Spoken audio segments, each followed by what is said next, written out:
Most people's image of an elephant is of a very large and very slow animal. Well, they'd be right. But the elephant possesses one thing that can be very fast, and that is that trunk. The trunk is used for collecting food, hugging each other, play wrestling, and as a snorkel for breathing while underwater. Elephants that are familiar with each other use the trunk for caressing and for checking the scent of a newcomer. In the wild, elephants will use it for pulling down tree branches and displacing insects. The trunk can hold up to 14 liters of water that they then transfer to their mouths. They also use it to spray dust and mud over their bodies as sun and insect protection.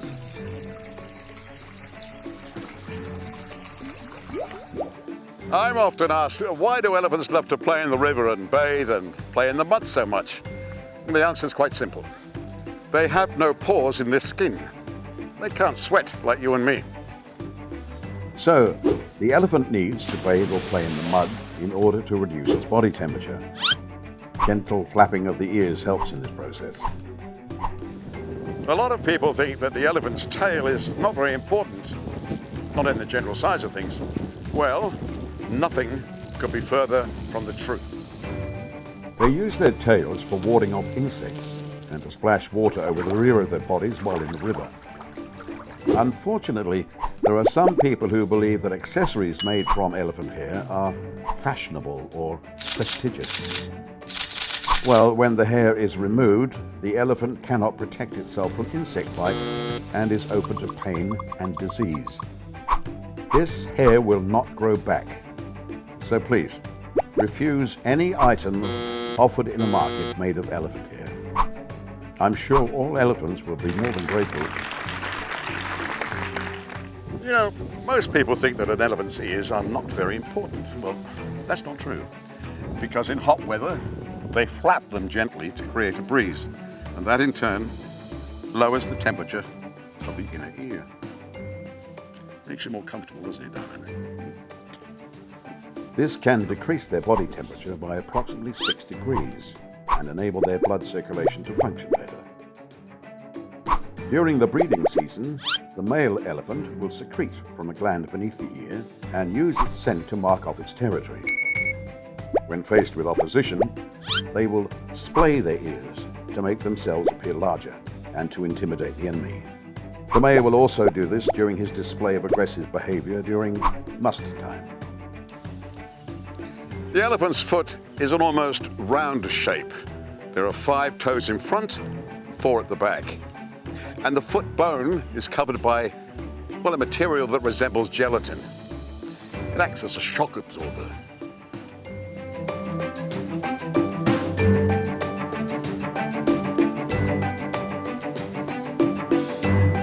The elephant can swim, but it cannot run or jump. Also, they have 2 different gaits. The first is their normal, slow walking gait, and the second is faster, looking like that of a trotting horse. There are reports that the elephant can reach speeds of up to 40 kilometers per hour using this gait. The elephant's skin is classified as being very thick. It's approximately 2.5 to 3 centimeters thick.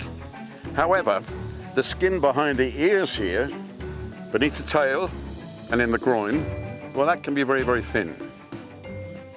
The young elephants have short hair on their head and back, rather like a crew cut. But they will lose all of this hair as they grow older. Their skin is very soft and delicate. They can feel every insect contact and even environmental change. Normally, their skin is grey in color, but sometimes appears red or brown, depending on the local ground cover, as they're always covering their bodies in dust or mud to repel insects. Elephants can make many, many different sounds, but the one we know best is that trumpet sound, that's made by the elephant passing wind through its sinuses. They make this sound when they feel excited, frightened, even to express anger. They can communicate over long distances by sending and receiving a low-frequency sound. This sound is beyond the human ability to hear, but when projected, can be heard up to 10 kilometers away. This sound can be received by both the foot and trunk sensations. The receiving elephant will lift one front leg and face the sound source, or touch their trunk to the ground to concentrate. So, when irresponsible owners take an elephant into a town or city for begging purposes, it puts the elephant in great danger. Because of the huge volume of traffic and other noises, the elephant can become deaf. Being in must is when a male elephant's testosterone rises by about 60%. At that time, they can become very aggressive, and it's best to keep well away. It is still unknown if the rising levels of this hormone is the cause of must, or if it's just one of several factors. However, it is very dangerous to get close to a male elephant on must, even if he appears to be calm. A case study found that when an old male elephant was put back into a herd, it helped to prevent the younger males falling into must and stopped their aggression. Today, the elephants ridden in the trekking business have had their living conditions changed. They do not live together as a herd or a family.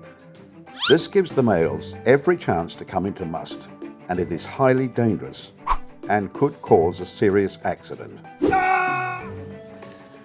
The elephant is the largest of all the herbivores, and with that huge size comes a huge appetite. They can eat up to 16 hours a day. Their food is varied, depending on the season and habitat. They will eat fruits, leaves of various plants, bamboo, and tree bark to help with digestion. Their digestive system is relatively inefficient, and although a fully grown elephant eats about 140 to 270 kilograms per day, it will only digest about 40% of this food properly.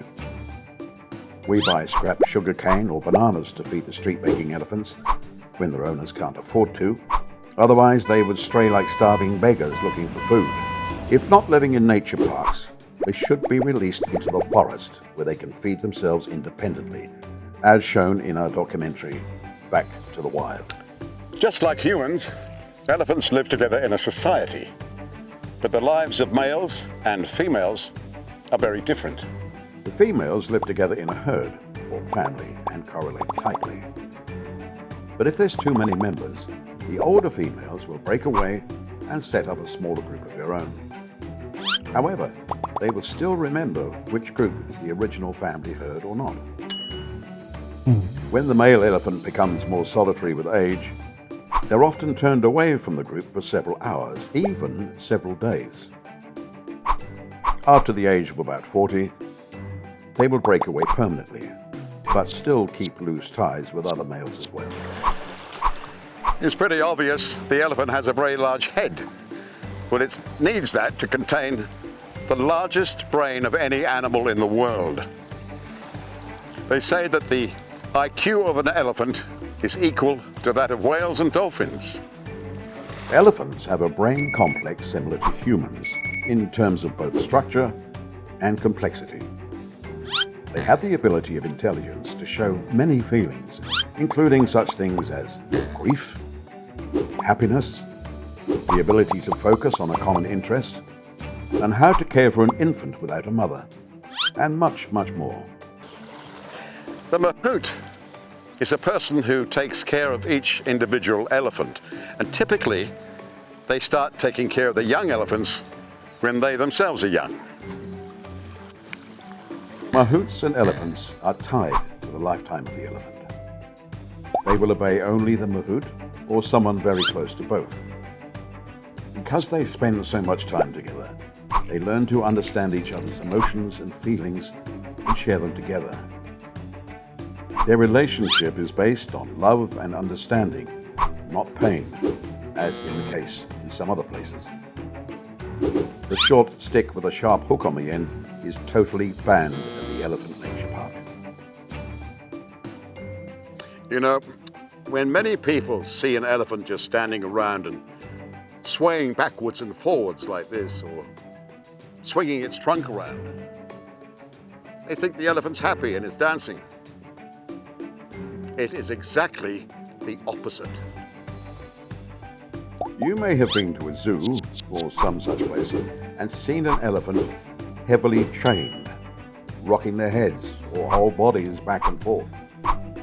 Some will attempt to walk and repeatedly lift their chained leg up and down all the time. Now this is a sign of mental stress.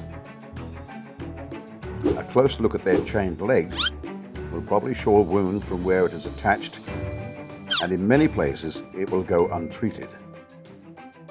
Unfortunately, the elephants cannot speak out for themselves and say, "Please stop this." That is why I am so proud to speak on their behalf, and that of the Elephant Nature Park and the Save Elephant Foundation.